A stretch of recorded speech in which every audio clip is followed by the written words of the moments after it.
So I've been asked just to take a few minutes and talk about what I call the power of generosity.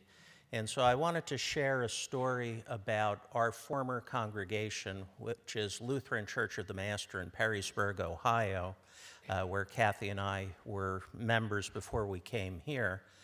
And this is a wonderful congregation, and when we were in it, it was right across the street from us, which we loved, but it was the envy of the synod. It had great programs. It was a growing congregation. Ministry was great, the music program, the children's program, and we had a dynamic pastor. And we were just growing to the extent that we didn't have enough room, and so we decided that we needed to build a life center. And so we launched that project and built this beautiful life center. Had a full basketball court in there. We had basketball leagues, and we could have potlucks in there, and it was really great. And then a funny thing happened. Our pastor, who everyone loved dearly, decided that he needed to go in a different direction with his ministry, and he left the congregation. And that really left us adrift out on the ocean, and we didn't know what to do. Many members left. They brought in an interim pastor, and he didn't bond too well with the congregation. More people left. We got another pastor. He was not a good fit, and even more people left. And so we faced some really tough times there, because the mortgage payment was so huge that it was like an unbearable pressure on us.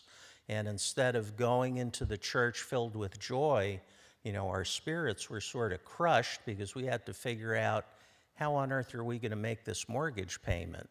And it got to the point where the members had to take turns serving as janitors, and so we would have to mop the floors in the life center and wash the bathrooms and everything else. And everything like a leaky roof or a problem with the furnace was a major crisis where we had to scramble to try and figure out, how on earth are we going to pay this? So those were some dark times. But, God continued to work in the congregation, and people pulled together, and they said, we can get through this if we work together. And they did. And they put together a capital campaign. People contributed, and now they're thriving once again. But I mention this as a cautionary tale because the skies out here are blue, but tomorrow there could be a big storm, and so you really need to address the finances now when you're in a good position, and while you're able to do that, rather than when you're seeing pressure. But I'm happy to say the congregation is really doing well now, and we have a great opportunity here right now, all of you, if we support this campaign, where we can make a difference, and we can, instead of putting money and sending it to the bank, we can be putting it into the community and doing great things. One other thing I wanted to mention at Lutheran Church of the Master, at one point things got so dire that we stopped giving our benevolences, which is money that you give to the synod, and we stopped supporting the missionaries. We had a sister congregation in Tanzania. We stopped making payments because we felt we simply couldn't do it. And then at one point, I was on the church council, and we said, you know what? We're going to pay the benevolences first. We're going to take care of God first, and hope everything will take care of itself. We did that, and God really blessed us.